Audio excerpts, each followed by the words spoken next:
My name's Danny Flowers. I've completed four qualifications, a level 2 and a level 3 in business, and then a level 2 and level 3 in customer service. I chose them simply because customer service goes hand in hand with business development. You develop through customers. I didn't really plan on doing them whatsoever. I left school with no idea where I was going, had a few unsuccessful dreams, I guess you could say, and just needed a job and went down that route. Fortunately for me, it paid off. I would love to, do a degree in business and then use that to inspire other people from my story, from being, leaving school at 15 to then doing nothing with my life whatsoever to where I'm at now. Is a huge, complete different person, to be honest, and where I aim to be in 5 years will be helping people that are in that situation.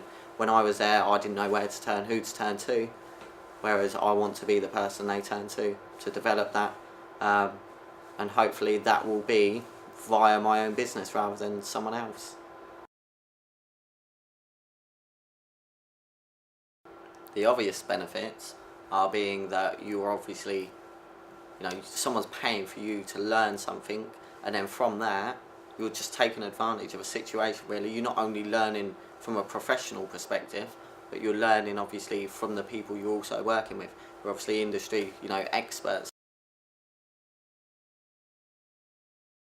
If I could do an apprenticeship in anything, I think now, when I initially left school, for me it was just, I wanted to work with cars or within that industry, but I never wanted to get my hands dirty. So I think now it's a case of I would do my apprenticeship purely in marketing and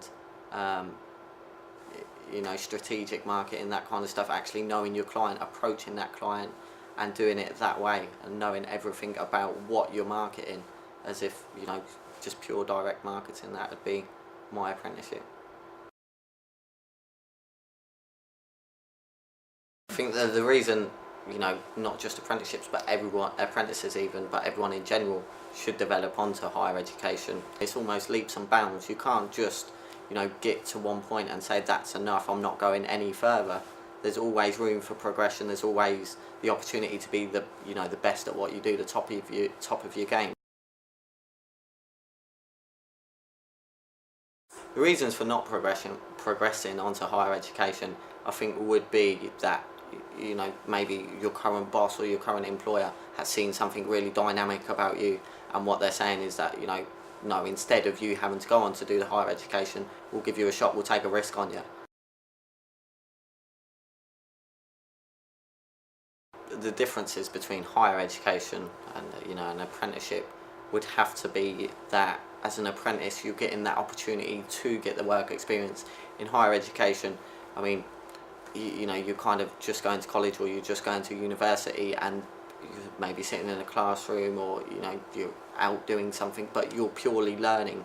As an apprentice, you're also getting that opportunity to experience what it's going to be like. It's easy to come from school, maybe after doing your A-levels, you finish sixth form and you say, right, I want to be an artist, for example, but when you've done your qualification, you've got your degree in art or that kind of thing, then you go on to do the career. You might not even like it, and you've just spent years and years, potentially the whole time you had the opportunity to change, learning to be an artist. Whereas in an apprentice, you get the opportunity to experience the career you're actually about to undertake for potentially the rest of your life.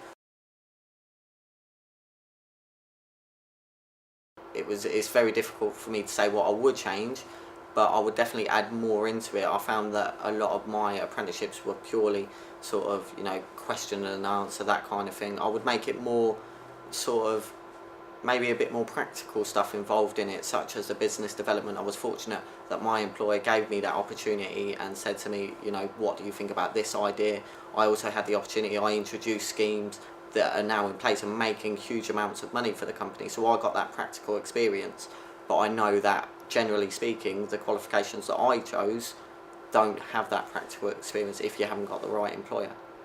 My cousin, only yesterday, said to me, when I progress from my apprenticeship, what do you think I should do?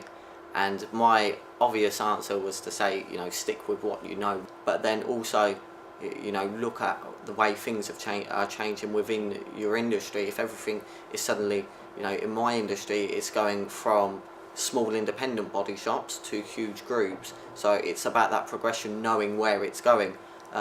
Also, you know, my direct advice, simply because this is for me alone, is that don't just stay in there just because that's what you know. Also follow your heart as well, and do what you believe in and what you're passionate about, rather than just, you know, sitting on the sideline saying, well, this is what I've done since I've left school, this is what I have to do.